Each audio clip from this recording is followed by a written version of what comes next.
Charles, our king and father of the nation. It's a great pleasure to see you again. King Charles is a global figure, the head of the royal family. People admire him hugely. Camilla, our queen. Queen Camilla has made the king the man that he is. She has given him complete devotion and loyalty. This prestigious royal couple are celebrating their 20th wedding anniversary and a romance that dates back more than 50 years. Charles and Camilla had to wait decades before they could stand next to each other as husband and wife. But their relationship was mired in controversy from the start, thanks to royal family intrigues. Everyone from Mountbatten up to the Queen was terrified that she had a past. She had too many pasts. Their marriages to other partners that ended in scandals. Was Charles so damaged by his affair that it might affect his ability to become king? And a royal tragedy that shook the world. The level of anger was something we haven't seen in this country for a long time, and a lot of it was directed at Camilla. I disapprove of the way Charles and Camilla treated Diana. Despite these difficulties, Charles and Camilla have forged a remarkable partnership. She tells him when he's being too grand. He uses her as a sounding board. They've been in love with each other for 50 years. Together, they have steadied the ship of state and ensured the future of the crown. If you look at the arc of it from, when they met in the 70s to be king and queen now, it's probably the most consequential modern love story.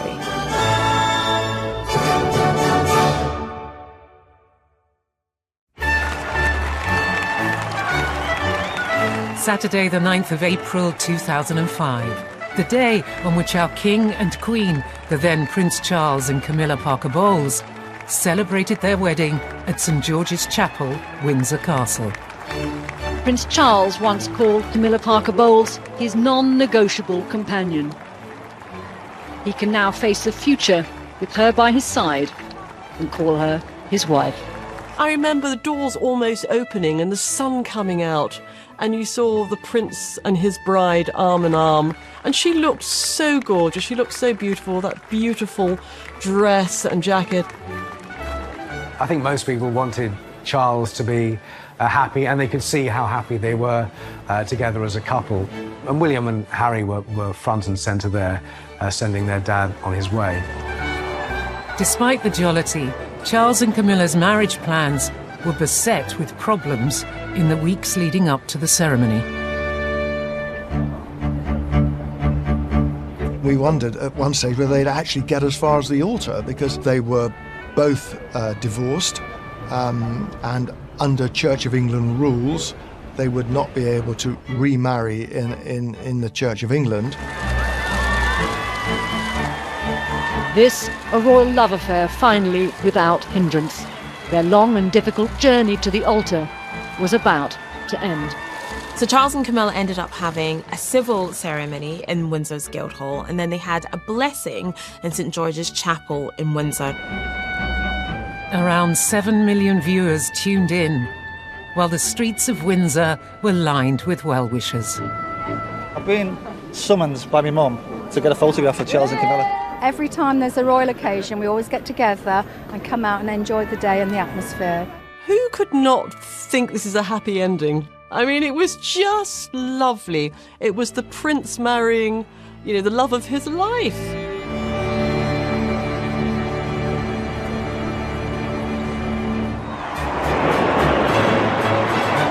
"20 years later, and now crowned as our king and queen, Charles and Camilla seem closer than ever before."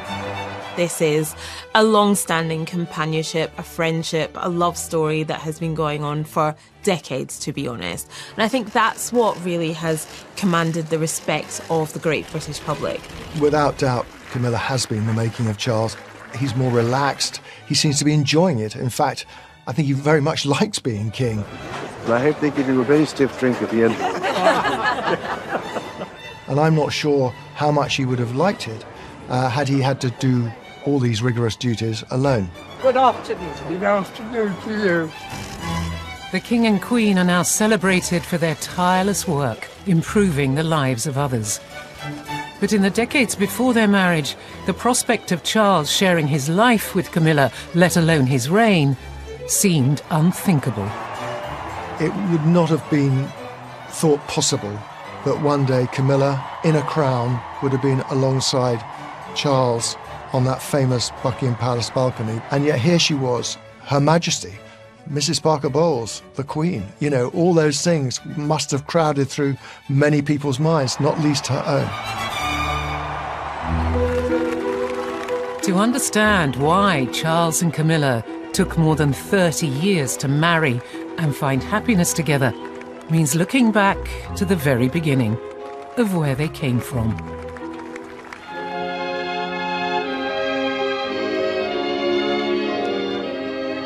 Here is the first picture of His Royal Highness Prince Charles of Edinburgh, just 4 weeks old. King Charles was born in Buckingham Palace in November 1948. At his christening there, he was surrounded by several generations of the royal family. The arrival of royal prince or princess is always a moment of great celebration. There was huge excitement about the prospect of a future king. And yes, a lot rode on him. Incidentally, it's reported that the baby prince behaved with exemplary fortitude throughout the christening, remaining perfectly calm while the cameras produced the records we've all been so anxious to see. Charles was 3 years old when his mother became queen following the death of King George VI in 1952. Elizabeth's accession gave her very little time to lavish on her son and his younger sister, Anne. The late Queen became Queen at 25 years old, and she had those constitutional requirements to fulfil. So there was a lot of travel. It was all done by royal yacht, which meant that she would be out of the country for months, which must have had a huge impact on a small boy who will miss his parents. Prince Charles was a sensitive child. He grew up shouldering the weight of expectation for his future as our king. He became probably the longest-serving heir apparent before he ascended to the throne. That very much affected his upbringing from, what he was interested in, what schools he went to, who he should marry. All those decisions were made with the final destination in mind, that he would ascend to the throne.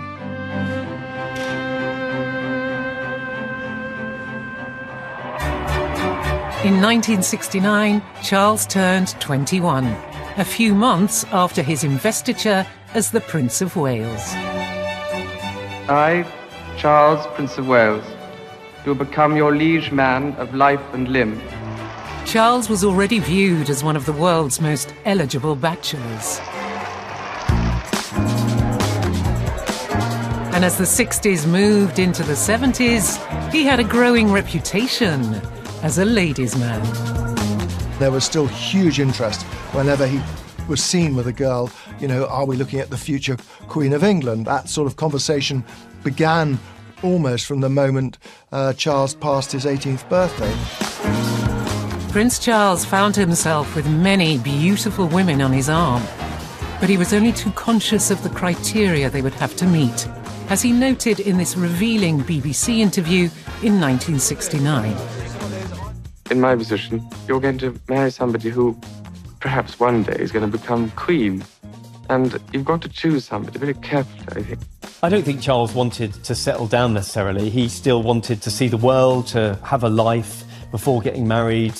He was already Prince of Wales, figuring out what that meant to him.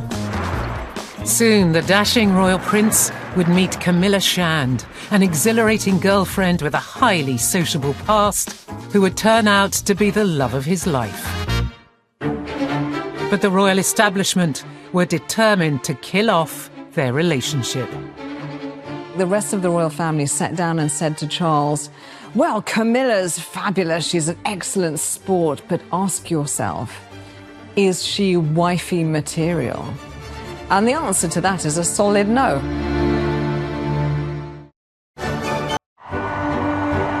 King Charles and Queen Camilla, the much-loved figureheads of our royal family. I think they're viewed by the public with a great deal of respect, admiration, for what they're doing. He's quite forward-thinking. You know, he was talking about sustainability and environmentalism when it wasn't trendy, when nobody cared, when everybody thought it was just sort of kooky and weird. She's very happy to be the supporting actress rather than the leading role. She is his strength and stay. Currently celebrating their 20th wedding anniversary, they first met more than 5 decades ago. At a time when the then Prince Charles was one of the world's most sought-after men.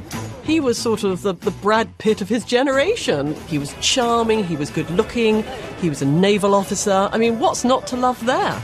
And you see these fantastic images of him dancing in nightclubs, cavorting on beaches. Very much a man about town back in the day. Back in 1970, the 22-year-old Prince Charles was enjoying society polo matches and parties, but was yet to meet the 23-year-old socialite who would one day become his second wife, Camilla Shand. She was famously a party girl. You know, she might go to 3 parties a night, 5 days a week. I mean, she was extraordinary. She absolutely loved partying. The vivacious Camilla caught the eye of many of her peers. She was not without her admirers, let me tell you, because you know, she looked very nice. She was always beautifully turned out, and she had a personality. You know, she had things to say for herself. She was talkative. I mean, if you sat next to her at a dinner party, you were delighted because you knew you'd have a good conversation. But this carefree period of Camilla's life didn't go unnoticed years later. Camilla had had a past, and, you know, at times quite a raucous past. She was known, particularly in palace circles, for being a party girl.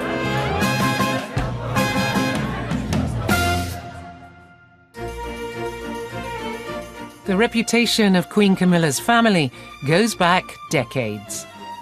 It is reported to have broken the ice when she met Charles by almost boasting that her great-grandmother, Alice Keppel, had had an affair with another heir apparent, King Edward VII. So she was aware of that royal connection. It shows what an extraordinary family they were. Alice Keppel wasn't a sort of dark, embarrassing secret. You know, the fact that she'd been mistress to a king, this was something the whole family admired. The affair between Mrs. Keppel, who was probably the most famous of Edward VII's mistresses, and Charles's kinsman, was something which featured very much in the whole Charles and Camilla love story. This theme is a constant from the moment they meet right up until modern times. As the daughter of a traditional upper-class family, Camilla followed the well-trodden path set out for her. Coming from the family that she did, her father, Major Bruce Shand, very much respected military man. Yes, in many ways, Camilla's life was mapped out. It was never going to be overcomplicated. Camilla attended Queensgate School in London, a very prestigious school. She was known as Miller. She was known for being pretty posh, but also good fun, and at heart, a tomboy who was definitely happier on a horse than in the classroom. Her parents sent her to finishing school to Switzerland, where she did learn to cook, and she picked up some good French, and she learned to ski, which was, again, very conventional for the kind of background that she was from. There was no emphasis at all on doing well academically. I think Camilla got 1 O-level because she was taught to get out of a car while keeping her knees together. I mean, they really walked around with piles of books on their heads so they would walk beautifully because they were being trained to be wives. Camilla Shand's debutante party took place in 1965, the year she turned 18. On that night, she would meet a man who would play a key role in her life, though not, for the time being, our future king. Camilla met Andrew Parker Bowles, a dashing, good-looking young officer in the what became the Blues and Royals Regiment. It was, by all accounts, a fairly brief encounter. I mean, I think they may have locked eyes, but that's about all. think everyone knew what Andrew Parker Bowles was like. He was very much a swordsman around London, if you like. Andrew Parker Bowles was what's known as a Deb's delight. So a Deb is a debutante, an attractive upper-class girl interested in meeting somebody interesting and well-established. And Andrew was your kind of perfect person to have at such a party. Very, very lively, although he had a bit of a colourful reputation, Andrew. But he was a very, very attractive and handsome man, a real catch. By 1970, rumours were circulating that Parker Bowles had started to date Princess Anne, while still in his relationship with Camilla. Andrew didn't necessarily finish with one girlfriend and then move on to the next. He had dated Princess Anne, of all people, and I think it overlapped with Camilla to some extent. It's believed that the first meeting of our future king and queen came thanks to their mutual friend, Lucia Santa Cruz, playing Cupid. Lucia knew exactly what the situation was with Andrew Parker Bowles and Camilla, and she didn't think her friend was being treated properly. So she decided that it would be a good idea to introduce Camilla to Charles. Prince Charles, when he met Camilla, saw someone who was very much like himself and that they liked the same things, horses and outdoorsy things, hunting. Those were things that he liked as well. Andrew was away a lot because of his army commitments. He wasn't in the UK all the time. And certainly in 1972, which is, we're talking the main period when Charles and Camilla dated, for a sort of a 6-month period or so, Charles had the field clear to himself. I think what attracted Charles to Camilla was the fact that she was not overawed by him at all. The fact that she was going out with the Prince of Wales, you know, he could have been Joe Bloggs. She didn't care. He loved the fact that Camilla was fun and could be a bit frivolous and carefree. She was very different to the other debutantes on the scene at the time, and certainly some of the women that Charles had been linked with.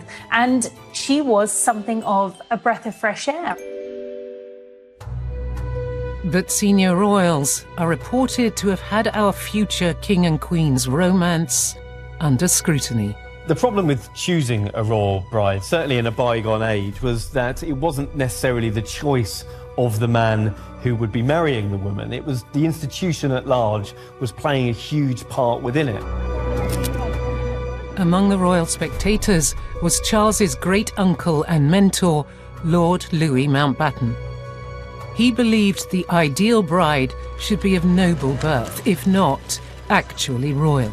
Camilla was not a member of the aristocracy. I mean, she was pretty posh, but she didn't have a title. That might have been one of the stumbling blocks. But the bigger problem was that everyone from Mountbatten up to the Queen was terrified that she had a past. She had too many pasts. But it was thought that he had to marry a young woman who was completely pure, almost virginal. It seems absolutely incomprehensible that Charles had to marry a virgin and that Charles had to marry someone who was the right faith as well. He couldn't marry a Catholic, he had to marry a Protestant. For us now, it seems absolutely inconceivable, but he had to abide by those rules. It was really the palace who made sure that this sort of fledgling 6-month blossoming romance never really got off the ground. Charles was very deliberately sent off to the West Indies with the Royal Navy, where he was posted for 8 months. Prince Charles dithered when it came to proposing to Camilla because everyone around him was briefing against her. I think the rest of the royal family sat down and said to Charles, well, Camilla's fabulous, she's an excellent sport, but ask yourself, is she wifey material? And the answer to that is a solid no. Charles was now all at sea, 4,000 miles away from his beloved.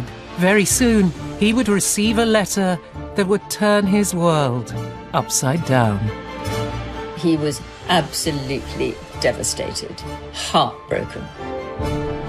He realised quite literally that he had missed the boat with Camilla.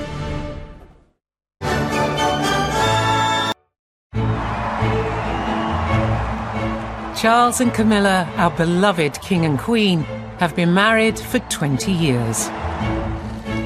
They both enjoy going and meeting the public and doing events together.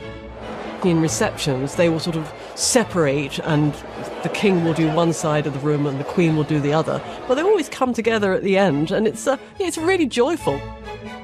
Back in 1973, they were worlds apart. Though Charles loved Camilla, his family detested the idea of their romance. He had been dispatched on Royal Navy duties more than 4,000 miles away. Camilla soon fell back into the arms of her former boyfriend, Andrew Parker Bowles.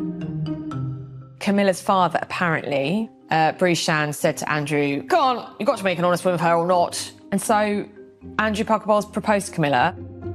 It was a message to Charles, really, that Camilla's going to do her own thing and get on with her own life. On the 15th of March 1973, it was announced in the Times Camilla and Andrew were engaged to be married. There was pressure from both sides, and coming from the royal family, that Camilla and Andrew should end up together. He was cheating on her relentlessly. She was willing to turn a blind eye to that. And so they ended up getting married. In the West Indies, when the news reached Charles that Camilla was engaged, according to insiders, he took urgent action and fired off several letters. He wrote to Camilla and pleaded with her to reconsider, but I think by this point it was just too late. She was, I think, his first real love. And when you fall first, sometimes you fall hardest. Andrew and Camilla's wedding took place at Guards Chapel in London. It was dubbed the Society Event of the Year. They had a very lavish society wedding with a number of very senior royals in attendance. Among them, Princess Anne, who had briefly been dated by Parker Bowles himself, along with Queen Elizabeth, the Queen Mother, and Princess Margaret. People have said, slightly tongue-in-cheek, that the senior members of the royal family were there at the wedding just to make sure it really happened. There was this enormous relief in royal circles. This Camilla problem had now gone away for good. Queen Camilla's first marriage to Andrew Parker Bowles produced 2 children, Tom and Laura. And despite their history, Charles remained close to the young family. They managed to include Charles even in that intimate part of their lives by making him a godfather to Tom. Their lives were intertwined, particularly through polo and other social occasions. Once Prince Charles passed his 30th birthday, the age he himself had said was the ideal time to get married, the pressure grew on him to find a bride. These were the pressures that he was under, and he was getting older and he needed a wife and heir. While Charles continued to play the field, a shy teenager was waiting in the wings, about to take her place on the world stage. Along comes young 18-year-old Lady Diana Spencer, whose sister, Lady Sarah Spencer, had briefly dated the then Prince of Wales. And in fact, Diana's sister, Sarah, is the one who set them up. You know, she claimed that she was Cupid. The Spencer family knew the royal family very well, so Charles had dated one of Diana's big sisters. He'd met Diana at Althorpe, which was the Spencer family seat, but he never sort of properly talked to her until his relationship with Lady Sarah was over. Mountbatten had been brutally murdered in Ireland. His boat infamously was blown up by the IRA. Charles was distraught. He was at a house party. There was a young Diana Spencer, aged 18. They're sitting on the hay bales together. They get talking. Diana is, we know she had great emotional intelligence. Diana is incredibly sympathetic at the loss of his uncle and someone who was, you know, real paterfamilias. And he thought, goodness, this girl's lovely. She really understands me. She gets me. Diana was young. Diana came from the right family, an aristocratic background. It seemed like a match made not in heaven, but a match made by the royal family. Are you bearing up with it quite well, though? Because it must be quite a strain with all of us after you. Well, it is, naturally. Prince Charles had first met Lady Diana Spencer in 1977, but they didn't become an item until 1980. Once news hit that Charles and Diana were dating, you know, we all just remember those photographs. Diana's sort of coy smile, but she became a huge hit. Is there any possibility of any announcement of your marriage in the near future? Can you tell me? Can you tell me if there's any possibility? I'm not going to say anything, babe. Entranced by her girlish charm and with Diana ticking all of the right boxes, Charles was swift to propose. Put yourself in his shoes. He's been told that this woman who he loves is not suitable. He can't marry her. And these are the criteria that need to be met. Someone who's a virgin, someone who's the right religion, someone who's very highborn. And to be fair to Charles, he found her. And he sacrificed his own personal happiness to the greater good of the crown. Prince Charles was now ready to go down on one knee for Lady Diana Spencer, though they were still relative strangers. Charles and Diana didn't really know one another. I mean, they knew of each other, but they didn't really know one another. I think they only really had a few meetings, a few dates before they got engaged. And until that point, apparently she was still calling him Sir. And I suppose in love.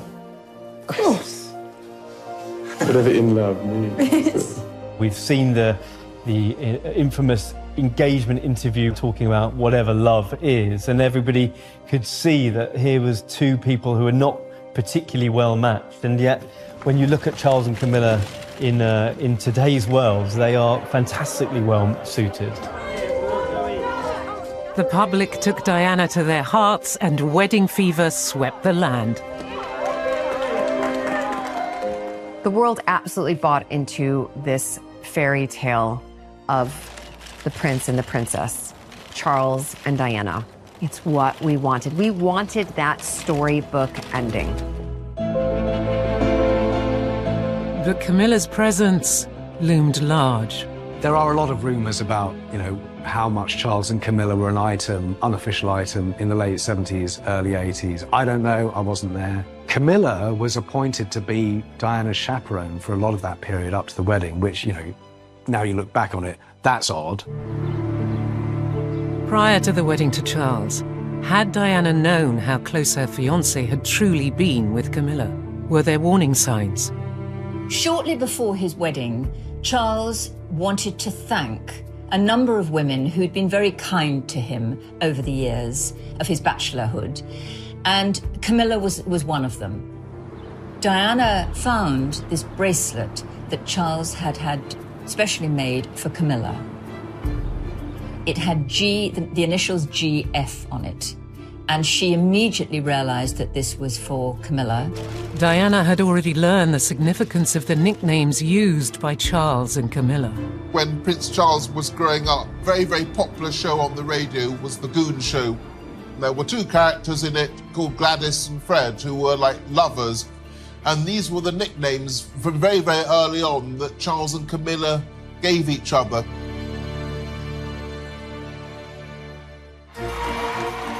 The wedding went ahead on the 29th of July, 1981, watched by a global television audience of 750 million people. Probably the most flamboyant wedding anywhere in the world in the last century. I mean, an extraordinary spectacle. And in the congregation, Camilla Parker Bowles. And Diana knew that she was there. The history that Camilla had with the man that she was about to marry. And it's quite poignant, I think, that out of the thousands of people in St. Paul's, it was Camilla who Diana zoned in on. Seeing Charles and Diana get married, she must have had very mixed feelings. I think she's still very fond of Charles, but I think she resigned herself to the fact that their relationship was over, apart from being a friendship one. How are you enjoying married life? Highly recommend.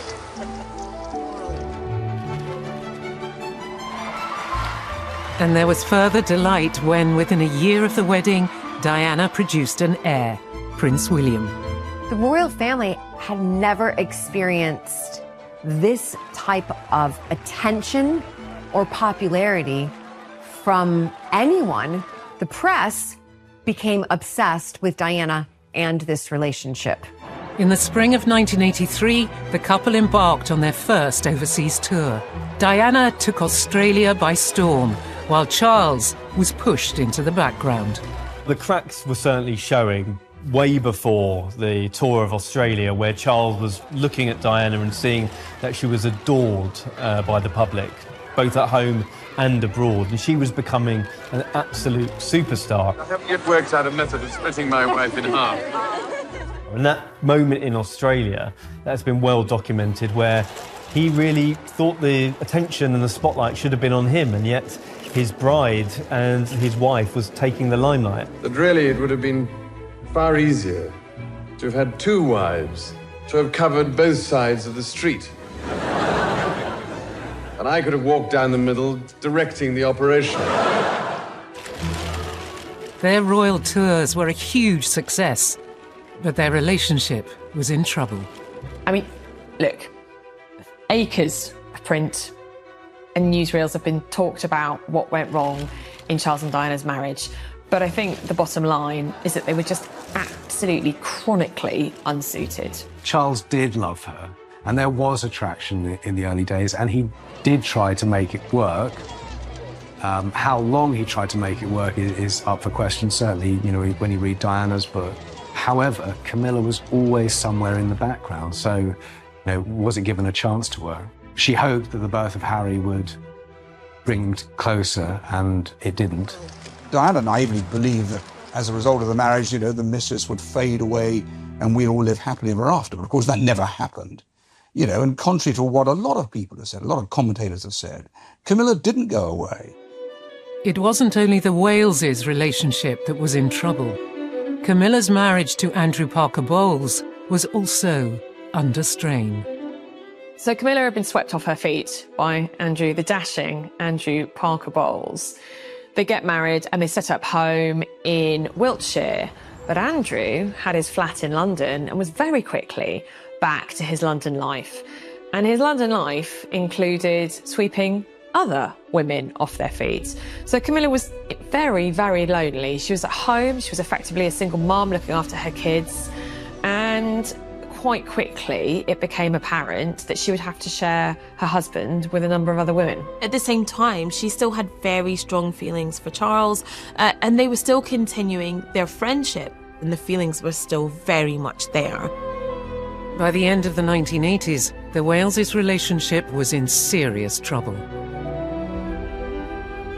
At this stage, it would have been well known to Charles's innermost circle of friends, certainly the social circles that he mixed in, that Camilla was back on the scene. And, you know, Diana had her suspicions. 1989, Ormley Lodge, Richmond. Diana and Charles attended Camilla's sister's 40th birthday party. Suspicion was about to turn into confrontation. There was this extraordinary atmosphere that once we'd arrived, Diana arrived, and of course there were the friends of Camilla and indeed her sister. Diana's bodyguard, Ken Wharf, was there on the night. About an hour and a half later that Diana's voice was heard, you know, along the corridor near the kitchen where I was actually sat, shouting my name. And she said, "I just can't find my husband or Camilla." We began an exploration of the house. Sat on a sofa was the Prince of Wales and Camilla actually talking. And Diana said, "Listen, please don't treat me like an idiot. You know, I know what's going on." There was no attempt by Camilla to deny Diana's allegations. Diana didn't have any proof, but she had a hunch. But of course, on the return journey home, nothing was said in the car. That really was the beginning of the end of the Wales' relationship.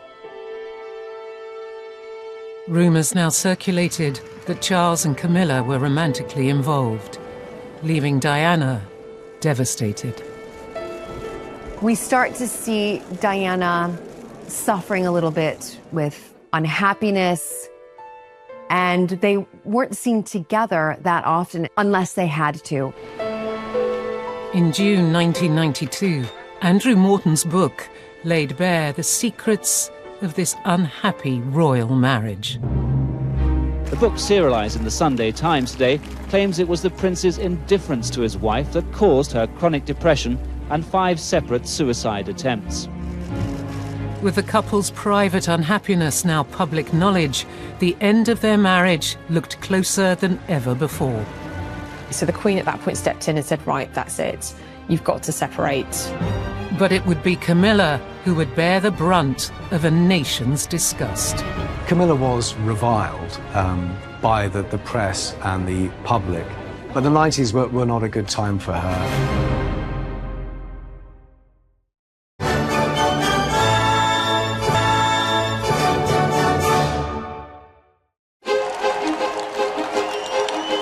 As they celebrate their 20th wedding anniversary, King Charles and Queen Camilla are as popular as they have ever been. The public, both domestically and internationally, have embraced the new king and queen wholeheartedly, and there is a huge affection. But spin back 30 years, and Camilla Parker Bowles was portrayed as a malicious presence, breaking up the marriage of Prince Charles and Princess Diana. She kept stum, you know, and was very, very dignified about it all. Diana was always finding a friendly journalist to tell her story. She never did that, and I think that's great credit to her. Despite maintaining her silence, Camilla found herself on the wrong side of the decade's biggest scandal. Following a dramatic announcement in the most imposing of settings. It is announced from Buckingham Palace that, with regret, the Prince and Princess of Wales have decided to separate. The first time Camilla had press camped outside her home, this must have been an absolutely traumatic period in her life. She had, up until that point, really been relatively anonymous. She's out. Here. Her name was out, and she was going to have to live with this label of mistress, adulterer, marriage wrecker. Despite this, Camilla remained uncomplaining and loyal, even when worse was to come. In January 1993, the People newspaper published the transcripts of a torrid conversation between Charles and Camilla, first recorded in 1989. It was a conversation which neither party expected anyone else to overhear. Very salacious, lots and lots of detail in there that basically told us how close Charles and Camilla were. And this was hugely, hugely embarrassing for Prince Charles. I mean, really undignified for both of them. The press had a field day. Negative headline after headline. Massive support for Princess Diana.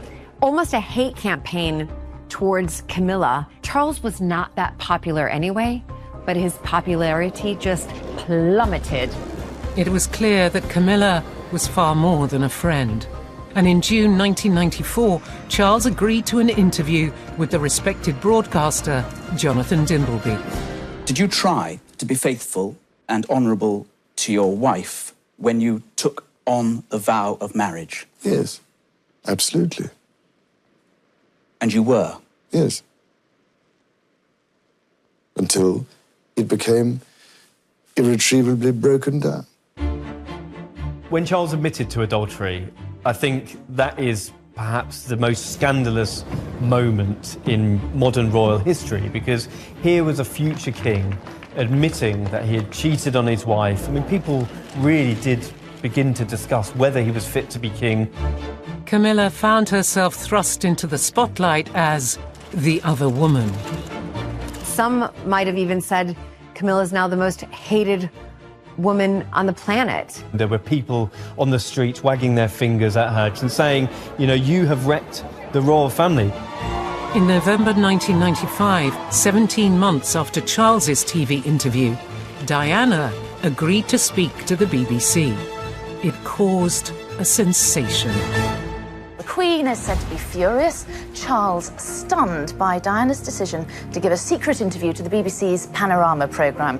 It was extraordinary. It was explosive. And actually hearing those words come out of Princess Diana's mouth, there were 3 of us in this marriage, so it was a bit crowded. You could see all the vulnerabilities really edged in her face. Diana set out to destroy the Prince of Wales, I think, so anybody involved with him was going to feel her wrath. And the obvious person to blame was Camilla. We know now that the interview with Martin Bashir was, gotten through circumstances that were dodgy, to say the least. But what she said still remains her truth. If it hadn't been with Martin Bashir, she'd have done it with somebody else. It was the decisive moment in the whole Charles and Diana story. It was the absolute end. And that is when the Queen stepped in and said, enough is enough. Good evening. The Princess of Wales announced tonight that she's agreed to a divorce, and so gave up any prospect of becoming Queen.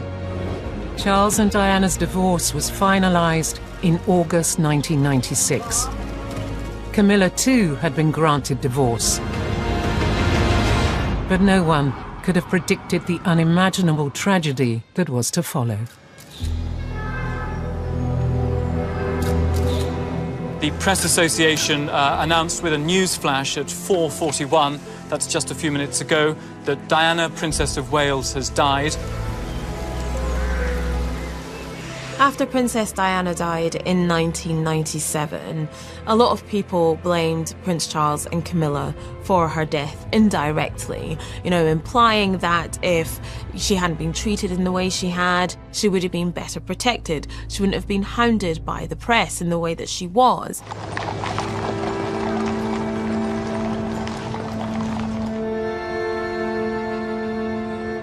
I covered the funeral of Princess Diana, and we all know there are various stages of grief.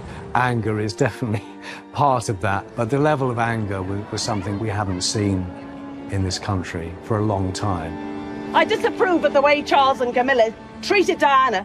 It was despicable. Charles was genuinely worried there would be an assassination attempt during that funeral procession. Camilla was seen as the Wicked Witch of the West Country, and I think unfairly blamed for the whole mess. Anyone who loves somebody in moments of crisis and sorrow and tragedy, they want to be by their side. But of course Camilla couldn't. She couldn't be by his side because of the public scrutiny, so she had to stay behind the scenes. For the next year and a half, Charles and Camilla were forced into clandestine tactics to maintain their romance. Sometimes I think he might be in the boot of a car or something, or driven in to see her.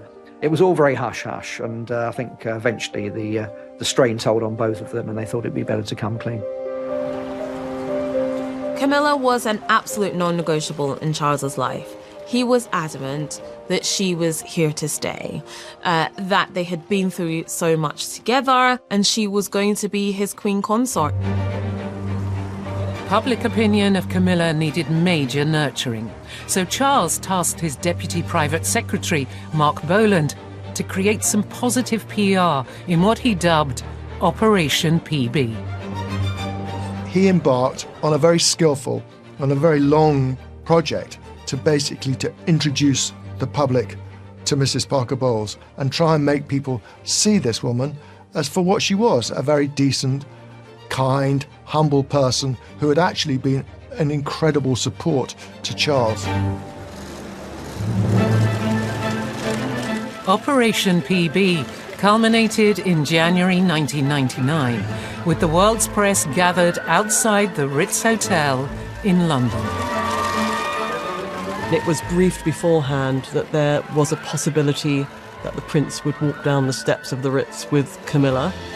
That momentous moment happened, and it looked like she was almost blinded by the cameras, the flashbulbs, because this was a moment of history. This was the coming out. This was the public acceptance and recognition that Prince Charles and Camilla Parker Bowles were a proper couple.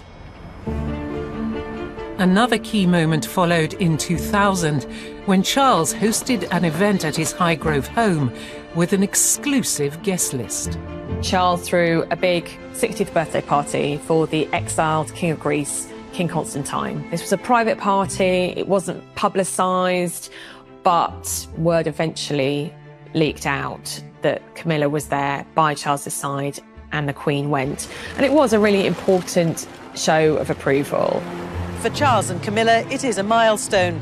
The heir to the throne's long-term companion, now accepted in royal circles. The most important person was Queen Elizabeth II. You know, she had to put her seal of approval on this relationship, so to speak. It hadn't always been that way. In a heated conversation in the 90s, it was reported that she called Camilla that wicked woman.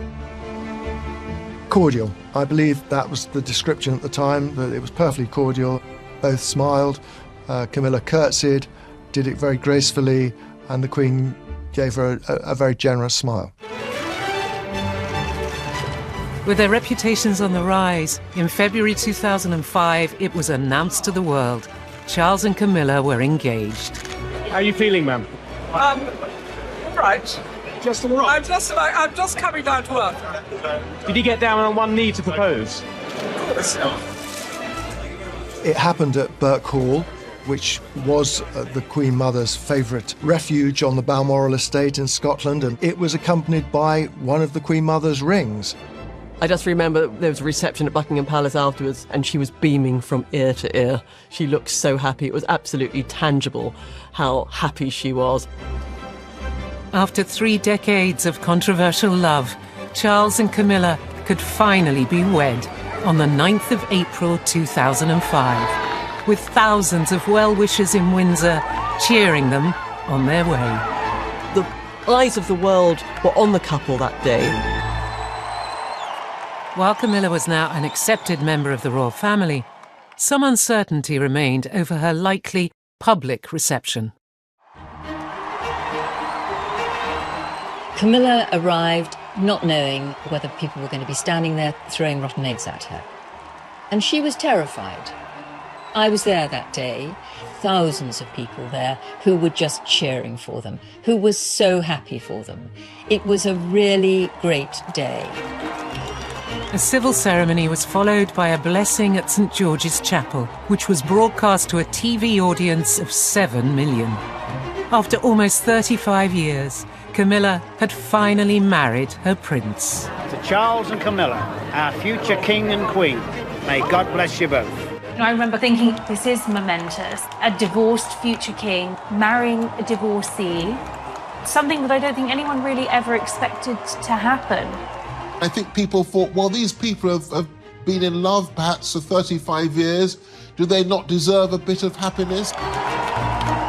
The Queen hosted a reception for the newlyweds at Windsor Castle and gave a speech that cemented Camilla's place in the royal family. It was the day of the Grand National. Camilla's a massive racing fan, as is the Queen, and the Queen used lots of kind of racing terminology, saying that the couple had gone over Beecher's Brook, they reached the finishing line, and they were, everyone was applauding them. And then the Queen very quickly nipped off to go and watch the Grand National in a side room once she'd done the speech, because she had a bet on some of the horses. That really was the welcoming of Camilla into the royal family. And if the Queen was able to forgive and forget, then the rest of the British public could do that too. We could give Camilla a chance. Camilla may have won over the hearts of the nation, but for some in the royal family, it was a different story. Harry definitely makes a beeline for Camilla. They were seismic, these complaints about her. It's clear that he is not a huge fan.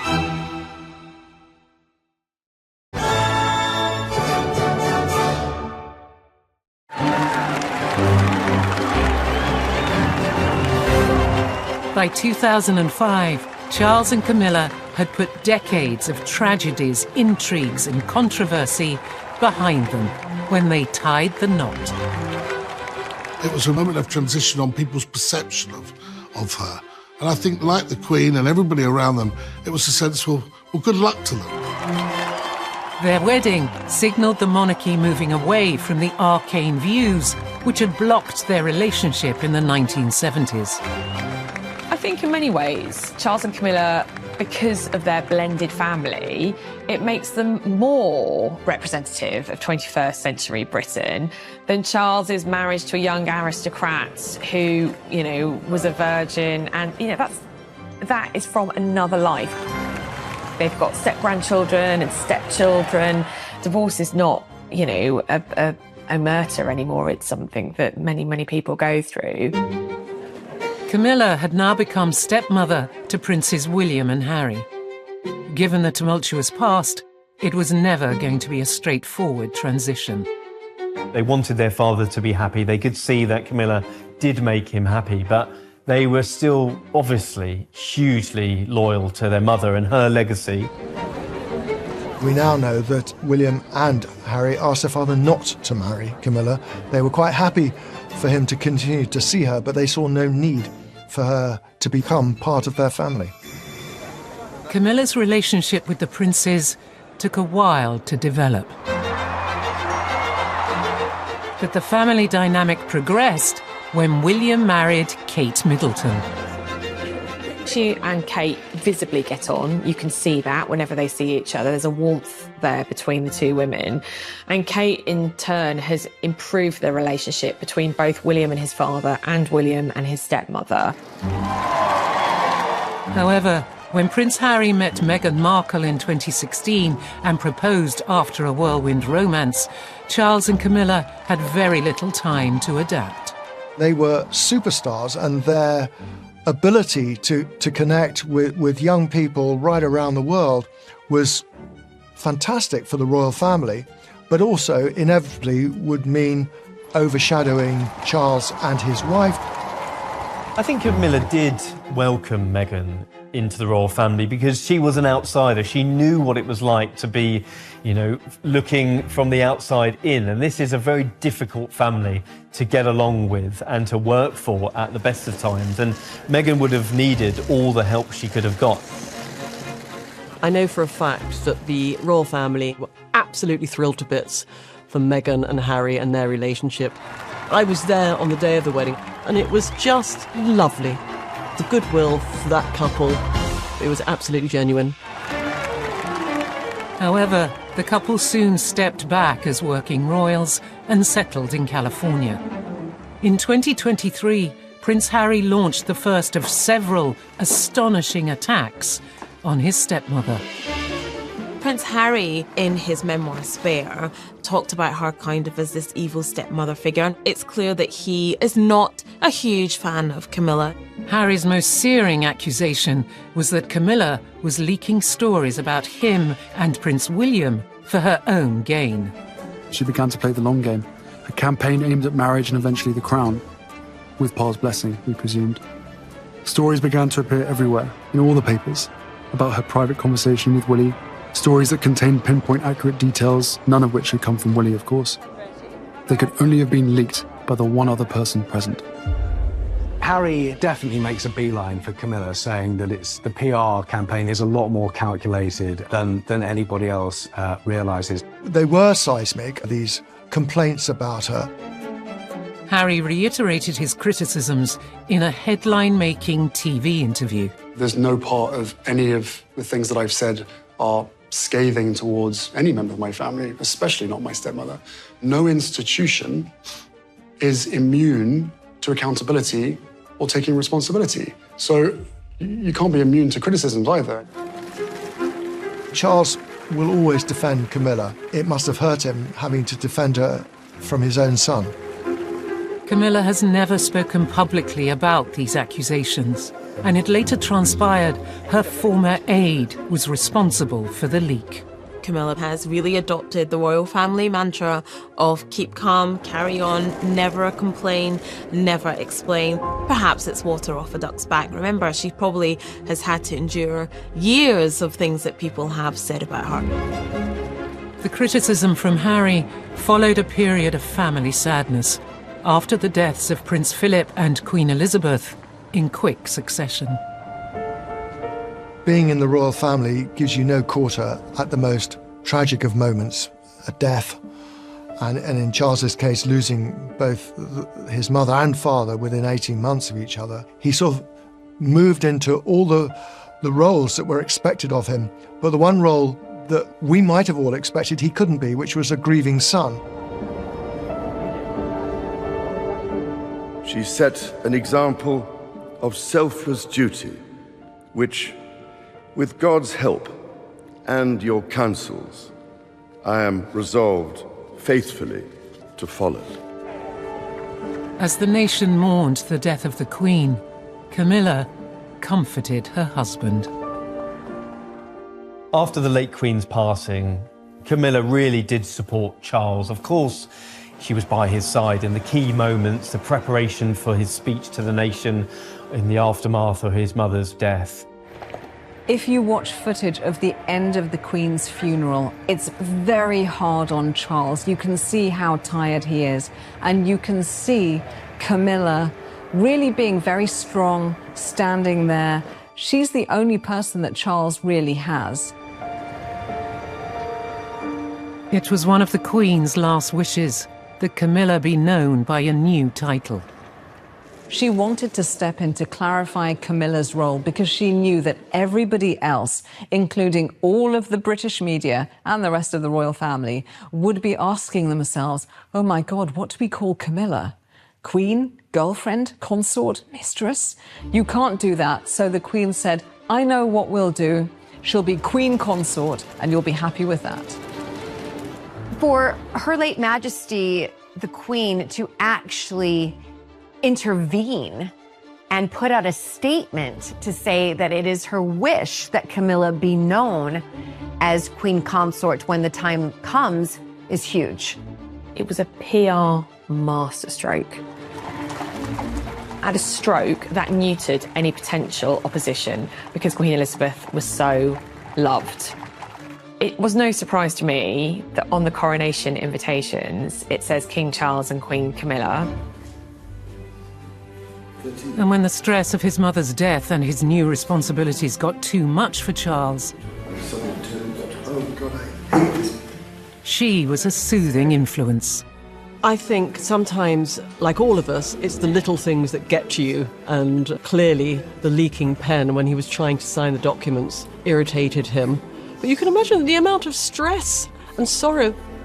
And yet there she was there, that gentle, reassuring, calming presence, just to help him through it.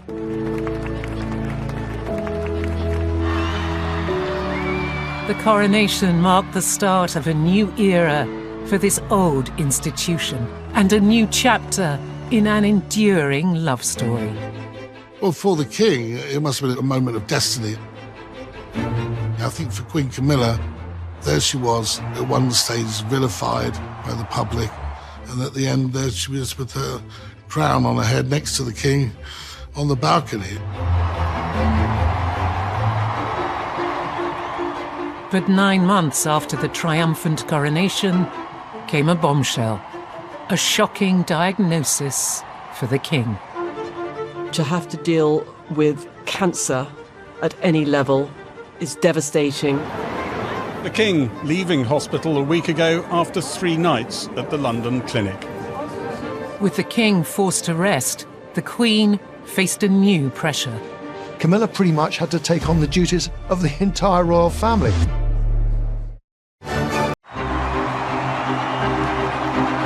In 2023, the love of Charles and Camilla was celebrated on the grandest scale. During a coronation which blended the pomp of sovereignty with a recognition of the long-standing bond between a king and his queen consort. We've got the king's children, but we've also got Camilla's children and grandchildren present as pages. So very much a family affair as well as a huge state occasion. It was Charles, wasn't it? I mean, it was his kind of coronation. He did it his way. Charles and Camilla quickly took on the duties of a reigning monarch and his consort and embraced their public appearances.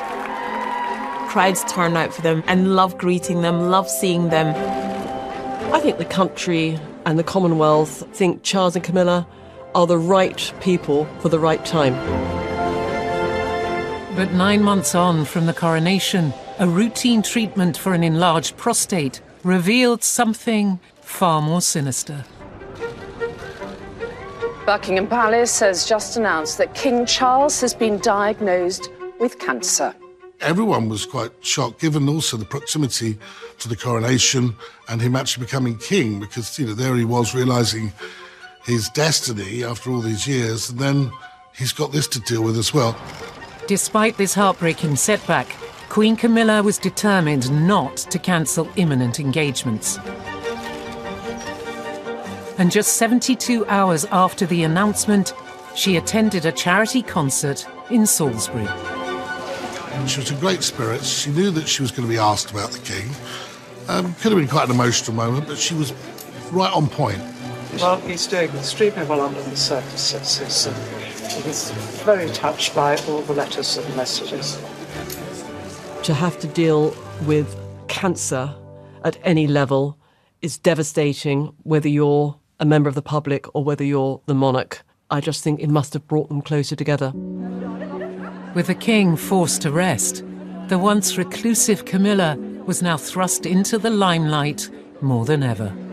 Camilla pretty much had to take on the duties of the entire royal family, because simultaneously with Charles's diagnosis, we learned of Kate, the Princess of Wales, also suffering from cancer.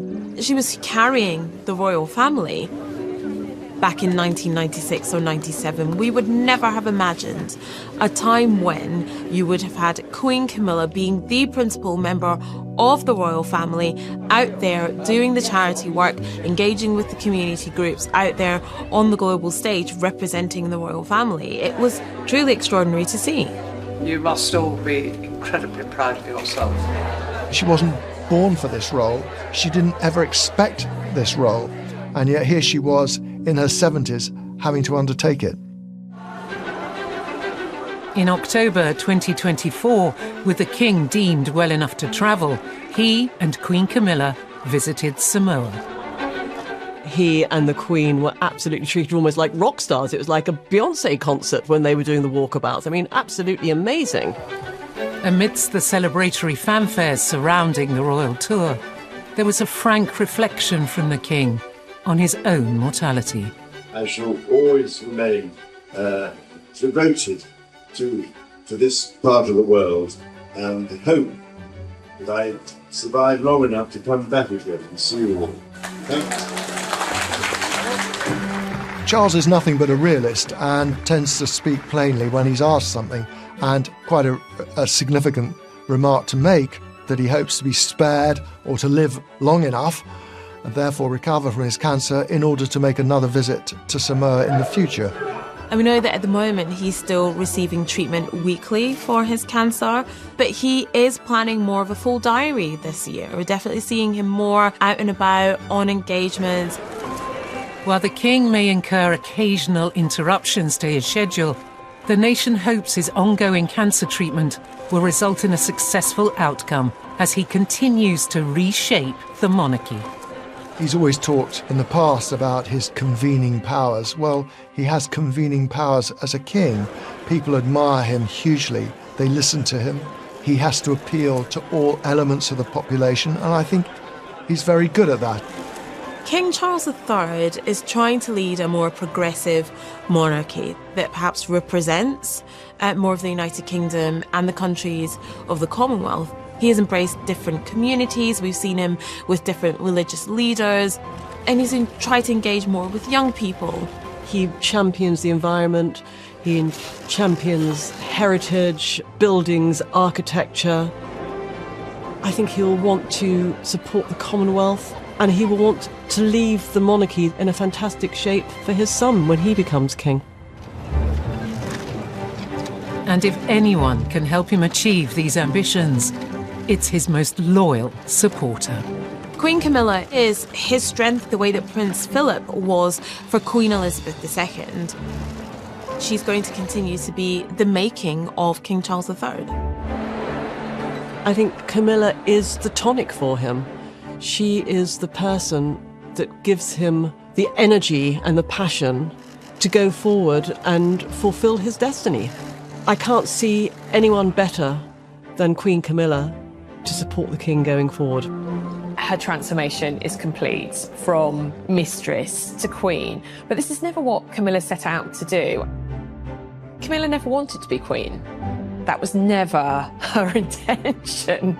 She just happened to fall in love with the heir to the British throne. Charles and Camilla have stood the test of time, and as they celebrate their 20th wedding anniversary, their relationship grows ever stronger.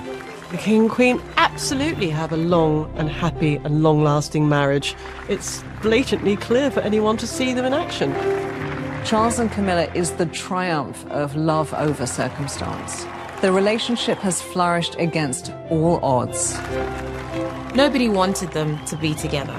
The royal family actively worked so they wouldn't be together, and yet they overcame that.